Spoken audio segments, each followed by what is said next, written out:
The morning sun spilled across Denver International Airport, bouncing off the long glass windows and illuminating the faces of hundreds of travelers, making their way through security checkpoints and boarding gates.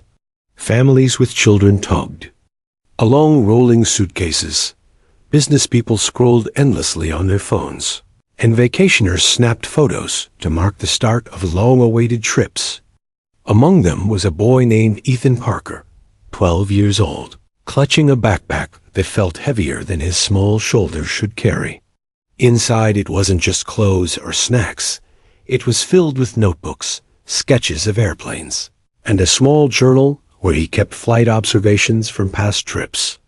Ethan wasn't like most kids his age. While others buried themselves in video games about superheroes or fantasy battles, Ethan lived for one thing: airplanes. His fascination had begun at age 6 when his father, a mechanic, took him to a local air show. The sight of massive jets roaring overhead had etched itself into his young mind. Since then, his world revolved around aircraft. He memorized models, studied cockpit layouts online, and spent countless hours on a flight simulator at home. He could identify a Boeing 737 from an Airbus A320 at a glance. To him, aviation wasn't just a hobby, it was a dream waiting to take flight. Today, Ethan and his mother were boarding Flight 278, a routine passenger flight from Denver to Orlando. It was a trip meant for fun, a short vacation to visit family and spend a few days at theme parks before school resumed.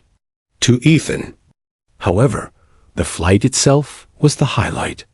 He pressed his forehead against the oval-shaped window as soon as he found his seat, staring in awe at the bustling ground crews, loading luggage, and fueling the plane.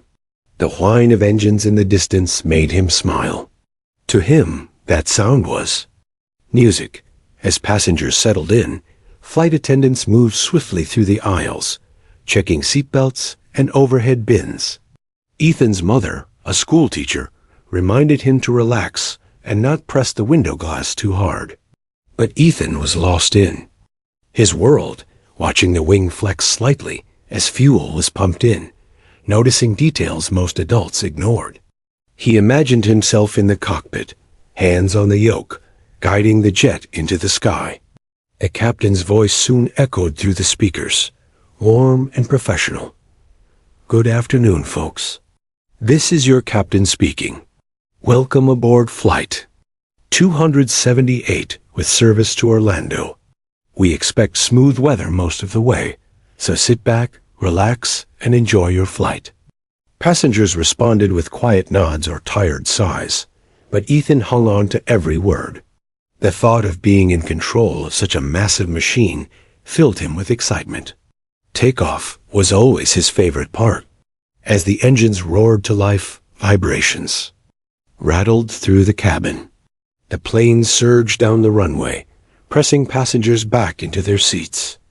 Ethan grinned wildly, whispering the words he had memorized from simulator tutorials. Rotate, lift off.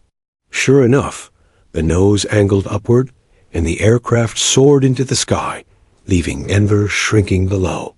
Clouds swallowed the view, and moments later, the flight smoothed out at cruising altitude. Inside the cabin, a sense of calm returned. A businessman opened his laptop, parents pulled out coloring books for restless children, and the flight attendants wheeled carts down the aisle offering drinks and snacks. Ethan's mother opened a magazine, occasionally glancing at her son, who sat wide-eyed, soaking in every second. For most passengers, this was just another uneventful flight. For Ethan, it was magic. But halfway through the journey, that ordinary magic shattered. It started subtly. A flight attendant knocked on the cockpit door with a tray, expecting a quick exchange with the pilots. When the door opened, she froze, her face draining of color. Inside, both pilots were slumped over their controls, unresponsive. The tray clattered to the floor, spilling coffee across the carpet.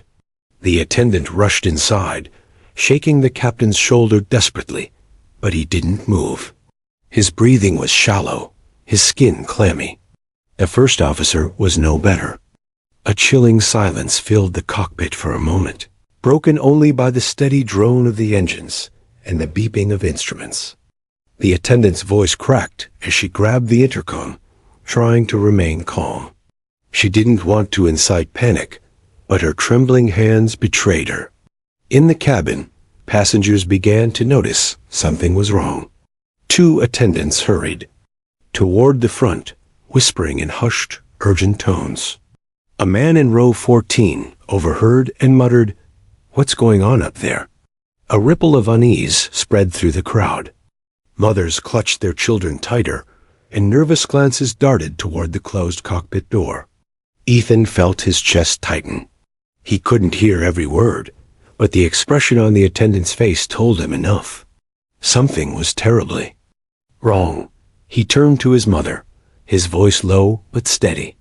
"Mom, the pilots. They're not okay." She tried to shush him, assuming he was misinterpreting, but Ethan's instincts screamed otherwise. Minutes passed like hours. The plane continued to cruise on autopilot, but without capable pilots, disaster loomed unseen above the clouds. The crew debated options, speaking frantically into radios, but the reality was grim. Unless someone could take control, 200 lives hung in the balance. And that's when Ethan whispered the words that would change everything. "I can help." At first, his mother thought he was joking, but she saw the seriousness in his eyes, the steady way he spoke. "I know these planes. I've flown simulators. For years, I can do it." His mother's heart sank. He was just a child. How could he possibly manage?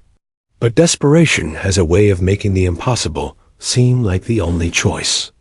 One of the flight attendants overheard, her eyes wide. You've flown before?" Ethan hesitated. "Not for real.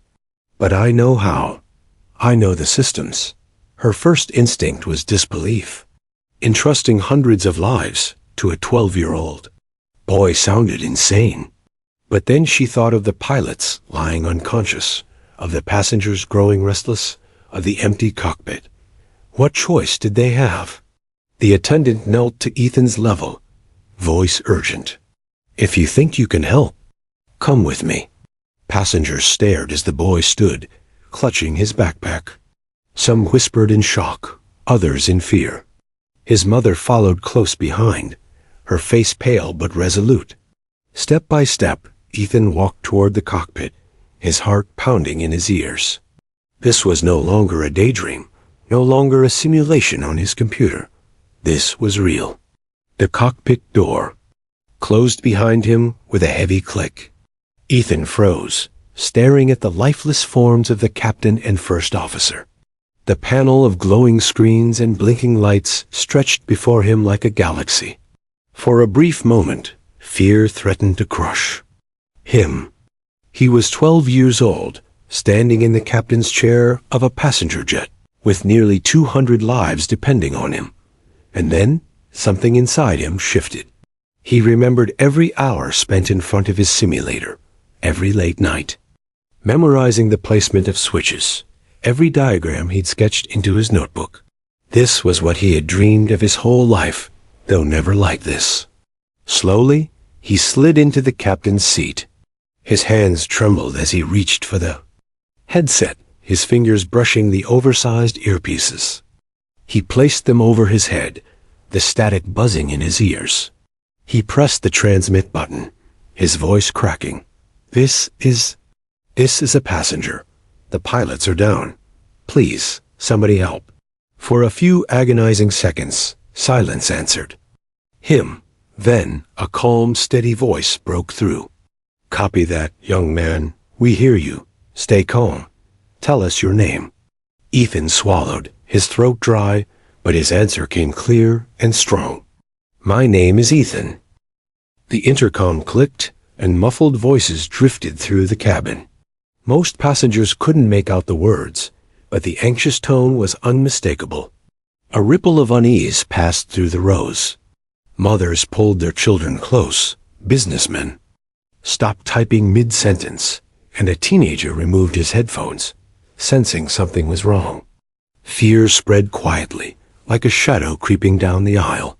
At the front of the plane, 3 flight attendants huddled, their whispered conversation urgent. One held the emergency manual, flipping pages with trembling fingers, while another dabbed sweat from her brow. They had trained for countless scenarios: fires, turbulence, medical emergencies, but not this. Both pilots incapacitated at the same time? It was unthinkable. Behind them, Ethan sat rigid in the captain's seat, his headset pressing into his ears. The voice from air traffic control had been calm, almost soothing, yet the gravity of the situation pressed down on him like a weight. He looked at the lifeless pilots slumped forward, their hands resting uselessly against the throttle levers. For a moment, the sight nearly broke him. But then he remembered the steady voice in his ear. "Stay calm. Tell us your name." "My name is Ethan," he had said. The words still echoed in his head. His voice had been small, but it had carried strength he didn't know he had. Back in the cabin, confusion boiled into panic. A man in his 40s stood abruptly, demanding answers. What's happening? Why are the attendants whispering? Why hasn't the captain said anything? His voice carried, sparking more questions. A mother cradled her toddler, rocking back and forth as tears welled in her eyes. The atmosphere shifted from calm inconvenience to rising hysteria. The flight attendants moved quickly, stepping into the aisle to reassure passengers. "Ladies and gentlemen, please remain calm. We are in contact with air traffic control, and we are following their instructions." Their practiced professionalism steadied some, but not all. Whispers still churned. "Something's wrong in the cockpit. Who's flying the plane?" Only a few knew the truth, that a 12-year-old boy now sat in the captain's chair. Inside the cockpit, Ethan's small fingers hovered over the controls. He tried to steady his breathing, recalling every tutorial he had ever watched online, every late-night simulator session where he had imagined himself guiding passengers safely through storms. But this wasn't pretend. The beeping alarms reminded him this was no simulation. Lives depended on him. The voice in his headset returned. "Ethan, this is Orlando Approach Control. We're going to help you. First, look straight ahead. Do you see the screen with the blue and brown colors?" Ethan nodded instinctively, forgetting they couldn't see him. "Yes," he stammered. "Good," the controller continued, calm but firm. "That's your artificial horizon. Keep the white line level between the blue and the brown. That keeps the plane flying straight." Ethan adjusted the yoke carefully.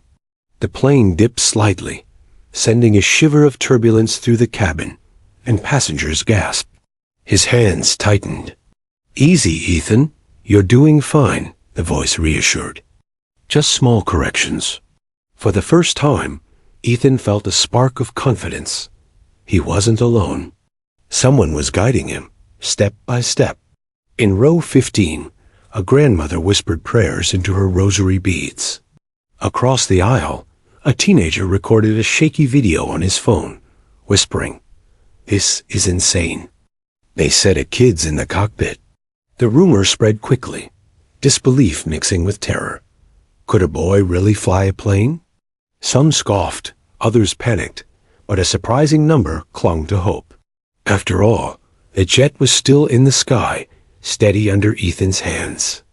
Back at the front, Ethan's mother sat silently, gripping the armrests until her knuckles turned white.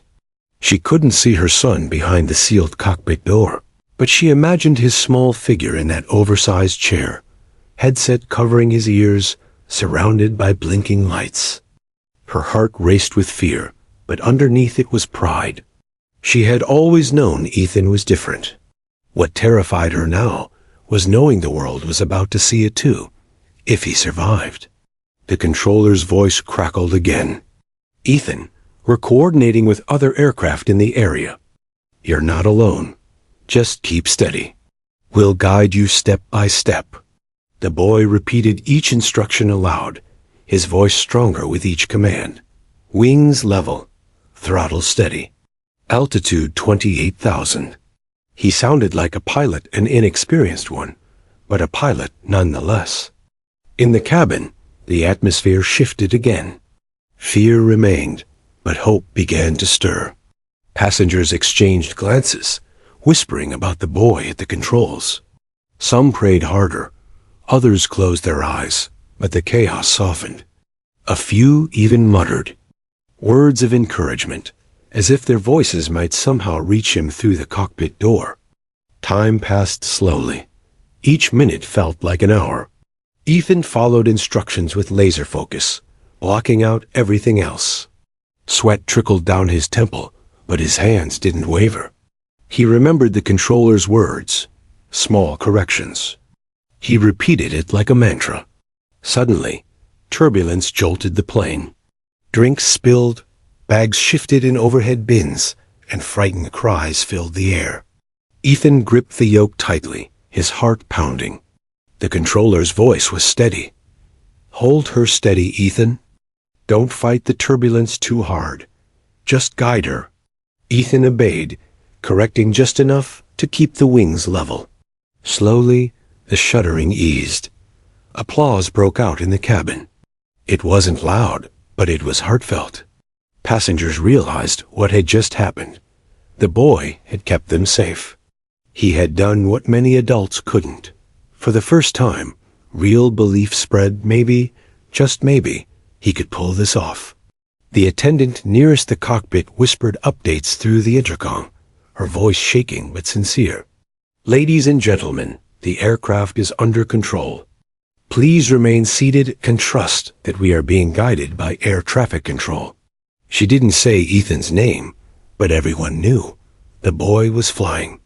In the cockpit, Ethan sat taller in his seat. The fear hadn't vanished, it still gnawed at him, but something stronger had taken its place. Determination. He wasn't just a passenger anymore. He was the one keeping 200 lives in the sky. The voice in his headset spoke again, steady and confident. You're doing great, Ethan. We're going to get you home safe. Do you understand? Yes, Ethan said, gripping the yoke firmly. His voice no longer cracked. For the first time, he believed it too. The cockpit smelled faintly of burnt coffee and overheated electronics. Warning alarms chirped intermittently, filling the space with an uneasy rhythm that matched Ethan's racing heartbeat. The glow of instrument panels cast flickering shadows. Across the faces of the two unconscious pilots slumped in their seats, their once commanding presence reduced to silence. For a boy who had spent years studying cockpits on a computer screen, this was both breathtaking and terrifying. Ethan hesitated at the threshold. For so long, he had dreamed of being here, to sit in the captain's chair of a jet, to command the skies. But in his dreams, the pilots had been beside him, guiding him, not lying helpless. He clenched his fists, forcing himself to step forward.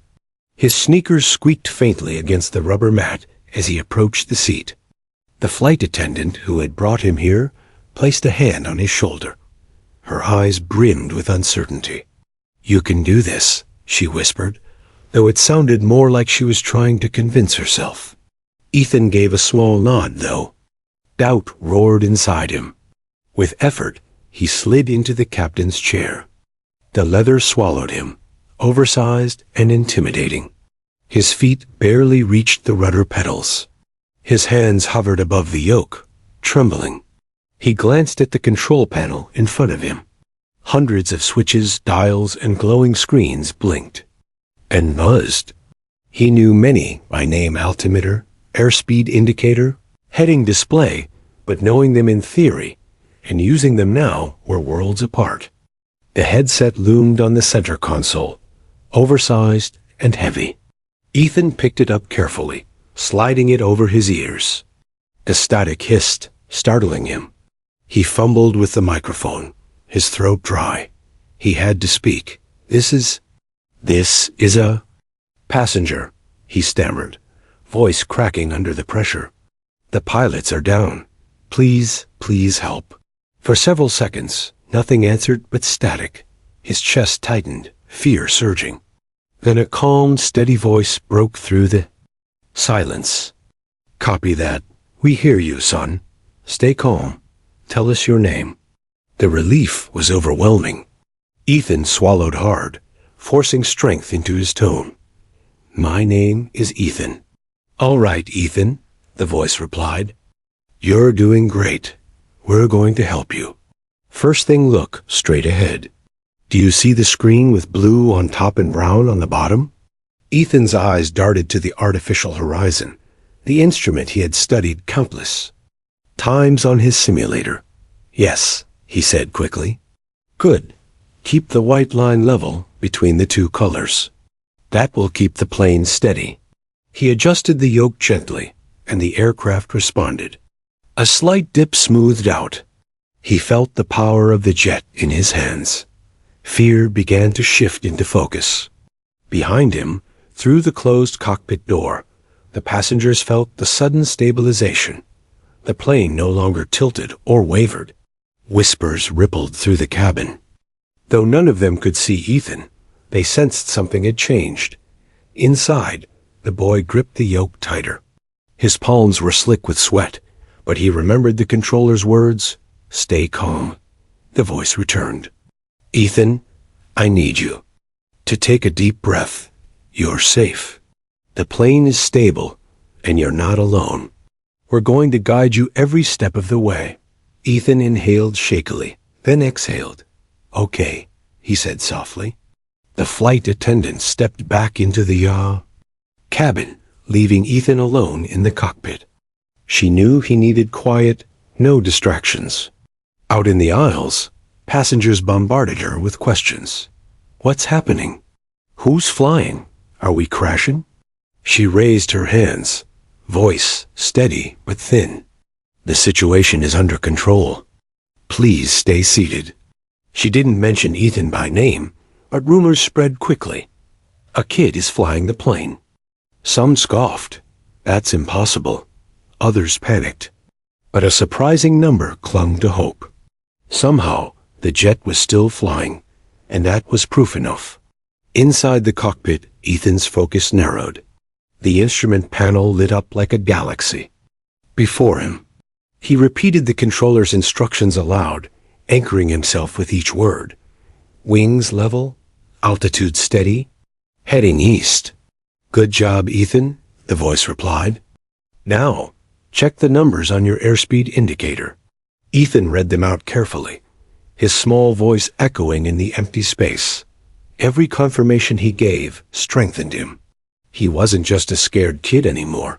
He was part of the crew. Still, the weight of responsibility pressed on him. He glanced at the pilots, their breathing shallow, their uniforms wrinkled and stained with spilled coffee. The sight jolted him. These men were supposed to be in charge, the professionals. And yet here he was, a boy barely tall enough to reach the pedals, holding the lives of nearly 200 strangers in his hands. The voice in his headset must have sensed his unease. "Ethan, you're not alone. We have you on radar. Everything you do, we see. Trust us and trust yourself." The words steadied him. Trust himself. He had never been more terrified, but he had also never been more certain of his purpose. The cabin shuddered suddenly with turbulence, throwing a jolt through the passengers. Gasps and cries erupted. In the cockpit, alarms blinked, and Ethan's hands tensed on the yoke. "Steady, Ethan," the controller urged. "Don't overcorrect. Small moves." He obeyed, guiding the plane gently, fighting the urge to yank the controls. The jet leveled, the turbulence easing. Relief swept through him. Applause broke out faintly from the cabin. The passengers didn't know the details, but they felt the boy had just saved them from danger. Ethan's heart pounded, but his resolve hardened. He wasn't just playing pilot anymore. He was the pilot, "Orlando approach," the controller said. "You're doing incredible. Keep following my instructions, and we'll get you and everyone else home safe." Ethan's eyes stayed locked on the horizon. His voice came strong and clear. "Okay, tell me what to do next."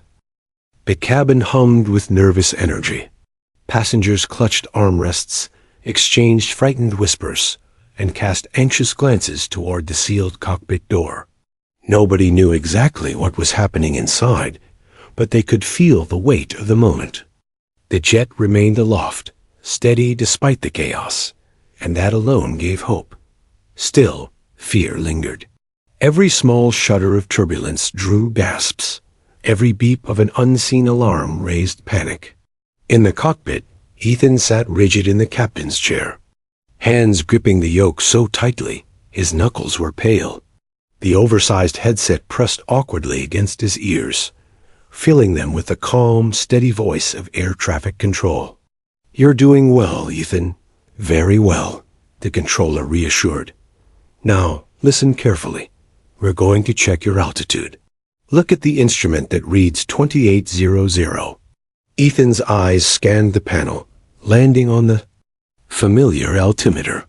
28,000 feet, he reported, his voice steadier than before. "Excellent," the controller replied. "Keep it steady. Don't worry about speed for now. Just keep the nose level and wings straight. That's all you need to focus on." Ethan repeated the words softly to himself, anchoring his focus. Nose level, wings straight. He made tiny adjustments, remembering the advice drilled into him from endless simulator tutorials, smooth corrections, never jerky. Behind him, silence pressed heavily. The unconscious pilots slumped like broken statues, reminders of how fragile control could be. For a moment, Ethan's chest tightened. He wasn't supposed to be here. He was 12. This wasn't his responsibility.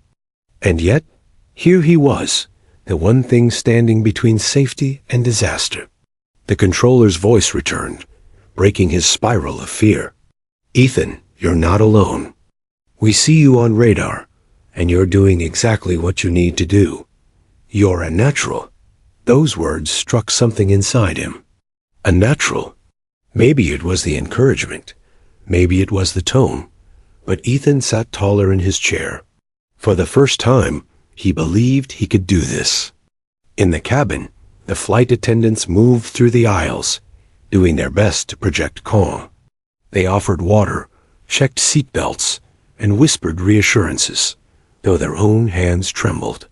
One attendant paused to comfort a crying child, kneeling and promising everything would be all right. But the truth weighed on her. She had just left a 12-year-old in command of a jetliner. Whispers churned among the passengers. Some still doubted the rumors. A kid flying? That's ridiculous. Others, shaken by the plane's steady course, began to believe. A man in a business suit leaned toward his seatmate and murmured, "Whoever's in that cockpit, they know what they're doing." Hope flickered, fragile but real. Inside the cockpit, Ethan's world had shrunk to the glowing instruments and the voice in his ear. Every second demanded total concentration. Sweat trickled down his temples, but he ignored it. His hands no longer trembled as violently. He was adapting. The controller gave another instruction. "All right, Ethan, look to your left for the throttle levers." "Do you see them?" "Yes," Ethan replied. "Good. Ease them back just a little, just a little. We're going to manage your speed." He obeyed carefully, watching the numbers. Shift. The engine's roar softened slightly. The plane responded smoothly, and relief washed over him. "That's it," the controller praised. "Perfect. You're flying like a pro." A small smile tugged at Ethan's lips.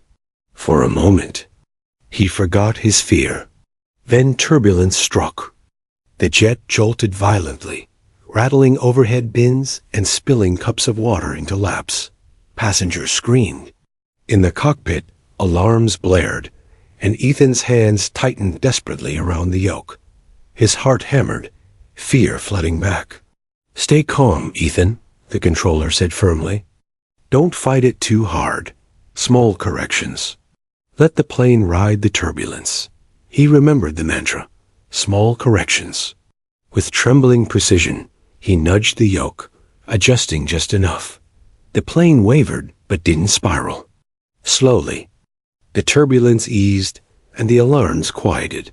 A sigh of relief rippled through the cabin. Then, unexpectedly, applause broke out. A man clapped loudly, and others joined in, cheering despite their fear. They didn't know Ethan's name, but they knew the boy had just saved them. In the cockpit, Ethan didn't hear the applause, but he felt the shift. The silence after the turbulence wasn't just relief, it was confidence. He could do this. The controller's voice carried warmth. "That was excellent, Ethan. You handled that perfectly." Ethan exhaled, shoulders loosening slightly. "Thanks," he whispered. The voice continued. "Now listen. We're going to start planning your descent soon. You'll be landing this plane." The words hit him like a thunderclap. Landing. Flying straight was one thing, but landing? He thought of his simulator practice, how often he had crashed on virtual runways, how tricky it was to get the angle and speed just right. In a game, mistakes ended with a reset button. Here, mistakes would cost lives. I don't know if I can land it," Ethan admitted, his voice breaking. "You can," the controller said firmly. "You've already proven you can fly it. Landing is just the next step, and we'll be with you the whole way. Do you trust me?"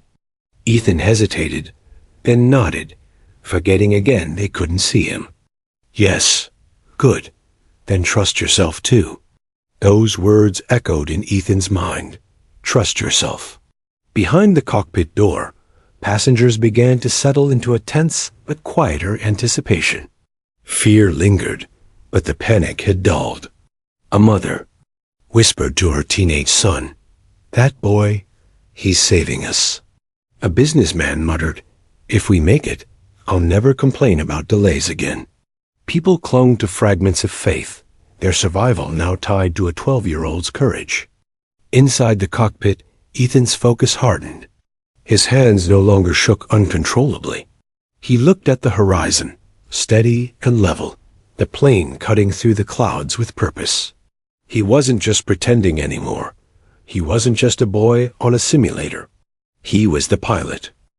The jet sliced through the evening sky, clouds rolling beneath it like endless waves. From the cabin windows, passengers saw only soft white mist and streaks of fading sunlight. But inside the fuselage, fear and hope wrestled for dominance. The chaos of earlier had settled into a tense quiet. People spoke in whispers, if at all. Some clutched hands, others prayed silently, and many stared at the cockpit door as if willing it to open and reveal salvation. It did not. Inside that cockpit, the unlikeliest of pilots, 12-year-old Ethan Parker, sat upright in the captain's chair. His small hands rested firmly on the yoke, his eyes flicking between instruments and horizon. Sweat dampened his hair, but his breathing was steady now. With every passing minute, his confidence grew. The calm voice in his headset returned, a lifeline across the static. "Ethan, you've been incredible. We're approaching the point where you'll need to start descending. Do you understand?" Ethan's stomach tightened.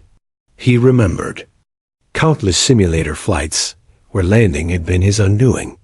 Takeoff was thrilling, cruising was manageable, but landing, that was where mistakes piled up. Too fast, too low, too steep, too flat. In a game, failure meant trying again. Here, failure meant catastrophe. "Yes," he whispered, forcing his voice to stay calm. "Good," the controller replied warmly. "We'll guide you through every step. Just like before, small corrections. Trust yourself." He nodded, then said louder, "Okay, tell me what to do." In the cabin, the flight attendants made their way through the aisles, checking seatbelts picking up stray cups and offering words of comfort. Their faces carried carefully crafted calm, but their eyes betrayed the truth. Were terrified. One attendant, Maria, paused by a crying child and crouched to meet his gaze. "We're going to be okay, sweetheart," she whispered, handing him a small packet of cookies. Her voice shook slightly, but the child's sobs eased. Passengers watched with a mix of admiration and fear. Some muttered prayers, others hugged. Tightly, a man in his 60s clutched a photograph of his grandchildren, kissing it softly. Across the aisle, a teenager kept recording on his phone, whispering commentary for an unseen audience. "We're being flown by a kid. A kid, and we're still in the air. It's unreal." Hope flickered, but dread remained. Everyone knew the real test had yet to come. Back in the cockpit, Ethan listened intently. "Ethan," the controller instructed, "look at the dial that shows your altitude." "Read me the number." 28,000 feet, Ethan replied. "Perfect. We're going to bring you down slowly. Pull back on the throttle levers, just a little. Watch the number decrease." His fingers wrapped around the levers, tugging gently. The engine's roar softened, and the altimeter began to tick downward. His heart pounded, but he followed instructions carefully. "Excellent," the controller said. "Now adjust your pitch just a bit, nose down slightly. Good. You're descending." For a moment, Ethan allowed himself to exhale. The plane responded smoothly, dipping gently toward Earth. But the moment didn't last. A pocket of turbulence struck, rattling the aircraft violently. Passengers screamed, oxygen masks swayed, and the overhead bins clattered. Ethan's grip tightened instinctively, eyes wide. "Stay calm," the controller urged. "Don't fight it too hard. Just guide it. Small moves." He remembered the mantra. Small corrections. With trembling precision, he adjusted the yoke, nudging the wings back to level. Slowly, the shuddering eased, the plane steadied, and silence returned. In the cabin, relief erupted. Some clapped, others wept openly. A man shouted, "He saved." "U.S. again." The wave of emotion rippled down the aisles, shifting fear into awe. People no longer whispered in disbelief about a boy flying. Now they whispered something else entirely. "He can do it." Ethan didn't hear the applause, but he felt its echo. His chest swelled with determination. He wasn't just keeping the plane aloft. He was bringing it home. The controller's voice broke through again. "Ethan, listen carefully. We're lining you up with Orlando. Emergency crews are on standby. Fire trucks, ambulances, they're ready for you. All you need to do is keep following instructions." The words carried both comfort and weight. Emergency crews. That meant everyone expected disaster. He swallowed hard, pushing the thought away. "I'm ready," he said, more confidently than he felt. "Good. We'll start aligning you with the runway soon. Just stay focused." Back in the cabin, Ethan's mother sat frozen, her hands gripping the seat so tightly her knuckles had turned white. Her mind replayed every memory of her son, his first steps, his laughter at the air show, the endless hours he spent at his simulator. She had always known his obsession with flying was different, something deeper than a childhood phase. But never could she have imagined this moment, where his dream collided with reality in the most terrifying way. Tears welled in her eyes, not just from fear, but from pride. Passengers glanced at her, some realizing she was the boy's mother. They offered her nods of encouragement, whispers of gratitude. "He's saving us," one woman said softly. Ethan's mother pressed a trembling hand to her mouth, unable to respond. In the cockpit, Ethan's descent continued. The numbers on the altimeter fell steadily, his hands never leaving the yoke. Each command from the controller was repeated aloud, his young voice clear and unwavering. Throttle reduced, Nose steady, wings level. It sounded professional, almost routine. Yet inside, his heart pounded with fear. He knew what was coming next. The runway, the landing, the hardest part. The controller's tone shifted, more serious now. Ethan, listen closely. You're doing something extraordinary. Just a little longer, and you'll be on the ground. You've got this. He stared straight ahead, eyes fixed on the horizon. The weight of 200 lives pressed against his shoulders, but he didn't flinch. Okay, Ethan said firmly. Tell me what to do next. The sun dipped lower, painting the horizon in streaks of orange and gold. From the cabin windows, passengers saw a breathtaking sky, but beauty did little to ease their fear. They knew the truth soon. This jet would attempt to land under the control of a boy barely tall enough to reach the pedals. The silence on board was heavy, punctuated only by nervous coughs, whispered prayers, and the occasional cry of a child. Inside the cockpit, Ethan sat forward, his eyes scanning the glowing dials. His headset crackled as the calm, authoritative voice of the air traffic controller returned. Ethan, you're doing beautifully. We're going to line you up with runway 27 at Orlando. You'll see a series of lights ahead to guide you. All you need to do is follow them. Ethan swallowed hard. His palms were slick with sweat, his throat dry. He thought of his countless hours on the simulator, where lining up with the runway had always been his favorite part. In a game, it was thrilling. In real life, it was terrifying.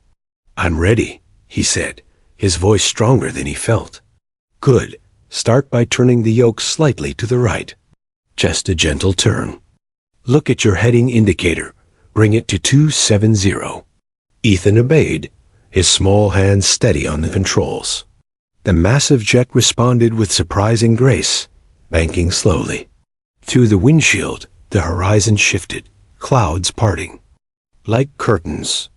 In the distance, a faint strip of land stretched out, dotted with twinkling lights. There, the controller said. Do you see the runway lights ahead? Ethan leaned forward, squinting. At first, the dots of light blurred into the evening sky. Then, suddenly, he recognized the familiar patterned parallel rows glowing white, leading toward safety. His heart leapt. I see them. That's your runway, Ethan. That's where you're going to land. The words hit him with a mix of hope and dread. The runway was no longer an abstract idea. It was real, waiting for him. The final test. Behind the sealed cockpit door, passengers sensed the shift. The plane's gentle bank revealed the glowing sprawl of Orlando beneath them. Gasps rippled through the cabin as people spotted the runway lights below. For the first time, the possibility of survival felt tangible. Tears streamed down faces. Hands clasped tighter. Some whispered thanks to God. Others whispered thanks to the boy they had never met, but who now carried all their fates. One man leaned toward Ethan's mother and whispered, Your son is a miracle. She nodded through tears, unable to speak, pride and fear battling inside her chest. In the cockpit, Ethan forced himself to focus. His headset buzzed again. All right, Ethan, you're lined up beautifully. Now we're going to begin your final descent. Look at your altitude. What does it say? 10,000 feet, Ethan replied, voice steady. Perfect. Reduce your throttle slightly and lower the nose. Just a bit. Nice and gentle. He obeyed, watching as the numbers ticked downward. The runway lights grew brighter, larger. Every second brought him closer. Then, turbulence struck again. The plane jolted sharply, wings rocking. Passengers screamed, drinks spilled. Oxygen masks swayed violently. Ethan's stomach lurched, but he gritted his teeth, hands firm on the yoke. Stay calm, Ethan, the controller urged. Ride it out. Small corrections. Keep your eyes on the runway. He focused hard, nudging the controls carefully. The jet steadied, leveling out. His chest heaved with relief, but he didn't let go. His eyes stayed locked on the lights ahead. "You handled that perfectly," the controller said. "Just a little further." The ground grew clearer, details sharpening the dark outline of the runway, the flashing strobes, the airport buildings glittering with lights. Ethan's pulse raced. He had seen this view in games hundreds of times, but never like this. In the cabin, passengers gripped their armrests, bracing for what was to come. The air buzzed with nervous energy. Whispers spread. "We're going down now. It's happening." Some prayed aloud, voices trembling but firm. Others shut their eyes, unable to watch. In the cockpit, Ethan drew a shaky breath. How? How fast? "Should I be going?" he asked. "Great question," the controller replied, calm and clear. "Bring your speed down to around 150 knots. That's 150. Ease back on the throttles gently. Watch the numbers." Ethan's fingers curled around the levers. Slowly, carefully, he pulled them back. The roar of the engine softened, and the speed dial dropped. His heart thudded with every tick of the needle. "Perfect," the controller said. "You're flying like a real pilot, Ethan." The boy allowed a flicker of pride. But the fear never left. The altimeter ticked lower 5,000 feet. The runway lights filled the windshield now, brilliant against the darkening sky. Ethan's breaths came shallow, his mind racing. "All right," the controller said. "In a few minutes, we'll talk about flaps. They'll help slow you down and stabilize you for landing. But for now, keep her steady. Wings level. Eyes on the lights." "I've got it," Ethan said, gripping the yoke tighter. Every second stretched into eternity. The passengers behind him sat frozen in collective suspense, 200 souls hanging between heaven and earth. At 3,000 feet, the ground loomed closer, the runway stretching like an invitation and a threat all at once. Ethan's chest felt tight, his body tense. He thought of his father, sitting beside him at the simulator, teaching him patience. He thought of the air show where he had dreamed of this moment. And he thought of the lives depending on him now, people he had never met, but who whispered prayers in his name. The controller's voice returned, steady as ever. "Ethan, you're lined up perfectly. I want you to know, no matter what happens, you've already done something extraordinary. You've kept this plane safe. You've given everyone a chance. Do you hear me?" Ethan blinked back sudden tears. "I hear you," he whispered. Then, louder, "I'm ready." The altimeter dropped again 2,000 feet. The lights of runway 27 blazed ahead, impossibly close now. The boy who once played at flying had brought a jetliner to the edge of landing. The final test was moments away. The cockpit was silent, except for the steady hiss of the headset and the rhythmic beeping of instruments. Ethan's small hands clutched the yoke, knuckles white with strain. The runway lights blazed straight ahead, each second bringing the massive jet closer to the moment of truth. "All right, Ethan," the controller's voice said, calm and deliberate. "You're at 2,000 feet now. It's time to configure the plane for landing. We'll go step by step. Ready?" Ethan nodded, even though the controller couldn't see him. "Ready. Good. First, extend the flaps to 15 degrees. Look down to your right. You'll see the lever-marked flaps." His eyes darted over the console. Rows of switches, blurred together, but then he spotted it. With trembling fingers, he pulled the lever gently to the marked position. The plane shuddered slightly, adjusting its aerodynamics. "Perfect," the controller said. "Now lower the landing gear. Look for the handle with the small wheel symbol." Ethan's heart raced as he grabbed the gear lever and pulled it down. A mechanical rumble echoed beneath the cabin. Seconds later, 3 green lights illuminated on the panel. "Gear down," Ethan whispered. "That's it," the controller sighed, his tone almost proud. "You're doing this, Ethan. The runway is waiting." The passengers in the cabin felt the change. The soft rumble of the gear lowering reached their ears. Whispers rippled through the rows. "It's happening. We're landing." Some squeezed hands tighter.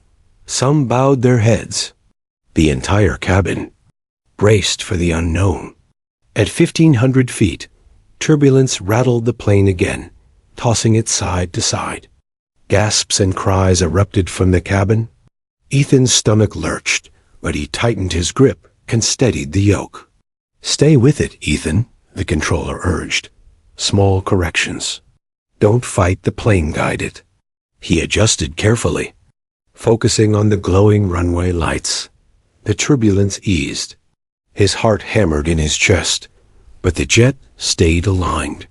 "Altitude 1,000, Ethan read aloud, just like he'd practiced in his simulator games.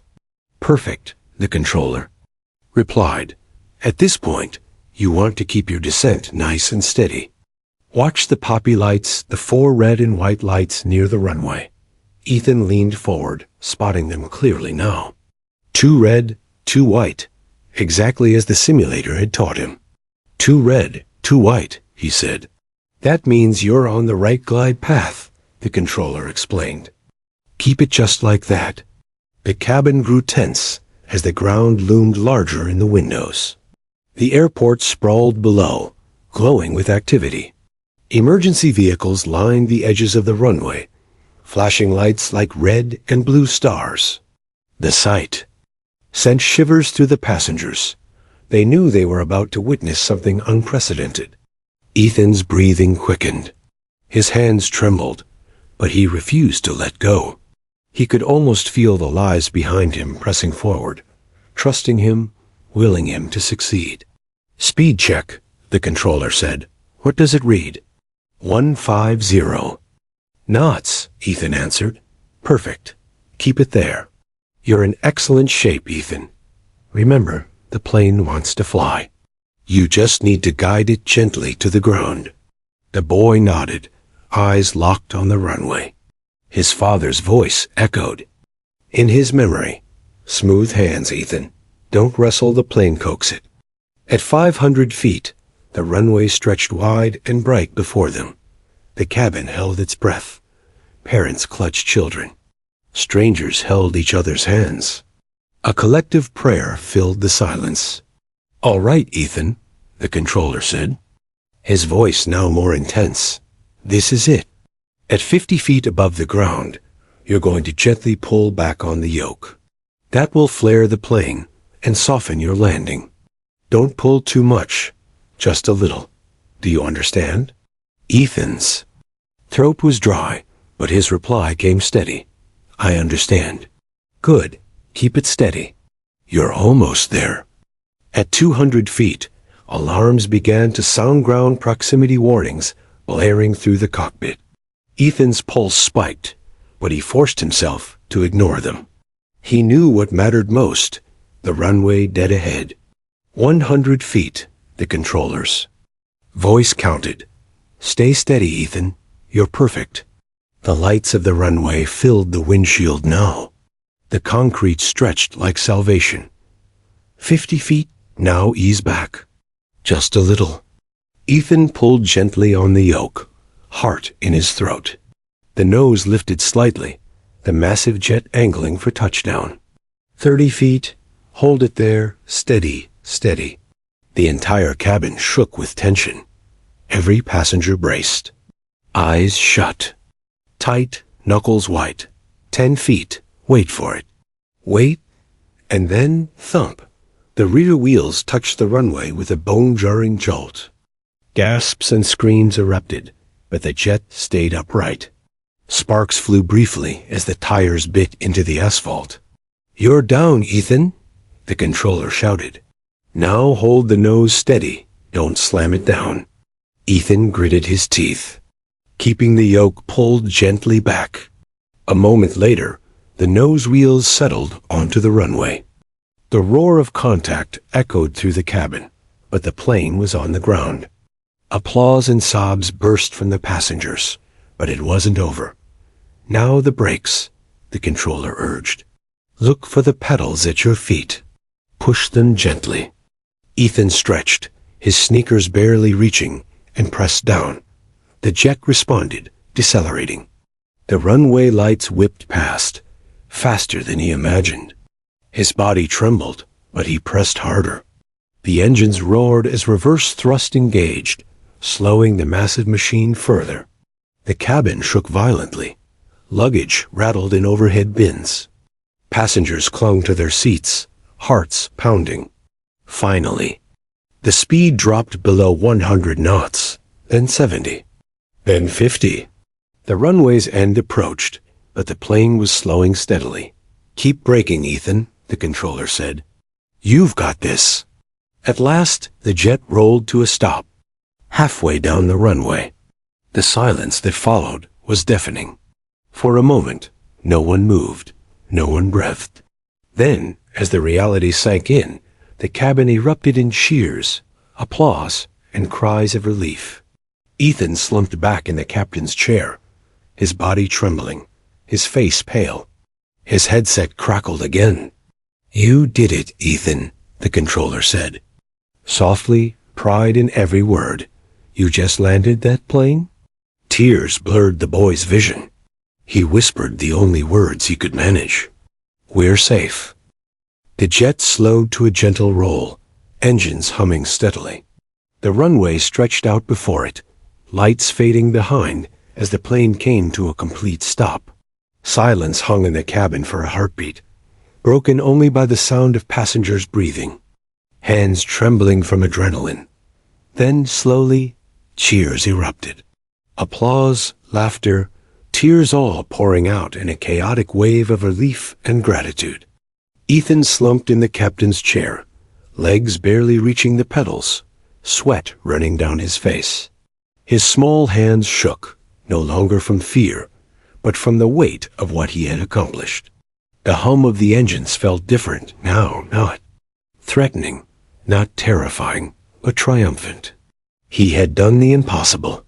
The flight attendants clapped their hands, some crying openly. Ladies and gentlemen, Maria, the senior attendant, announced, her voice quivering but strong. Thanks to an incredible young hero, we are safe. Please remain seated until the doors open. In the cabin, passengers embraced, some sobbing, others laughing with relief. Mothers held children close.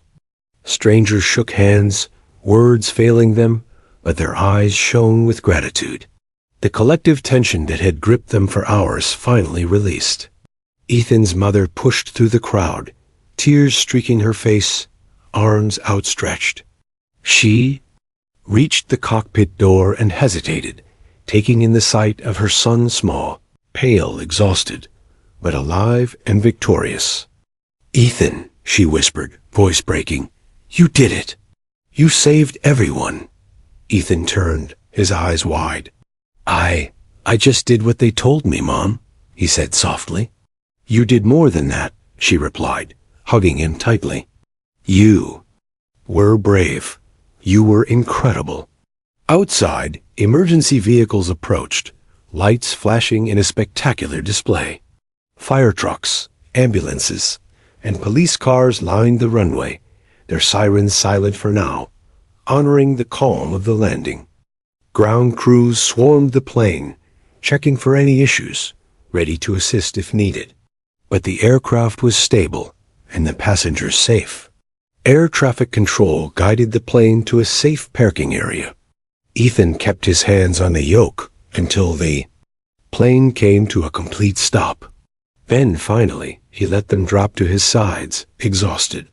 The controller's voice crackled one last time in his headset. You did it, Ethan, the voice said warmly. You've just made history.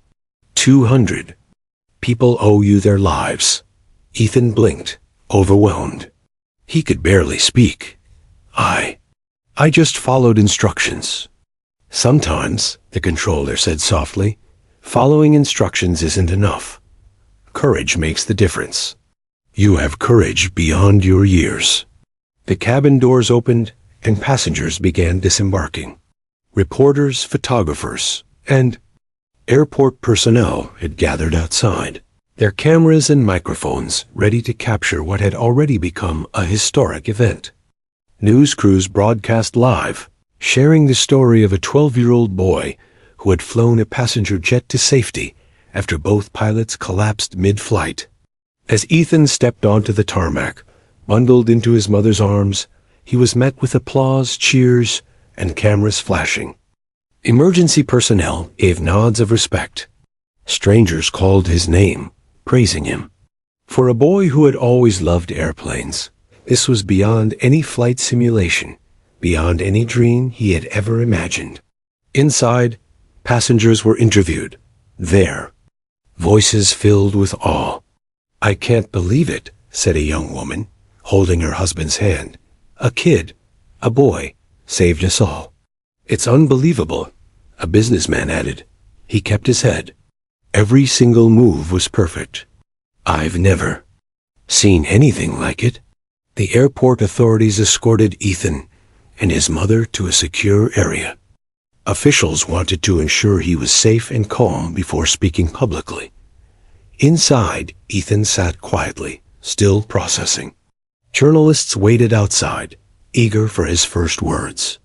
One reporter leaned in and asked gently, "Ethan, how do you feel?"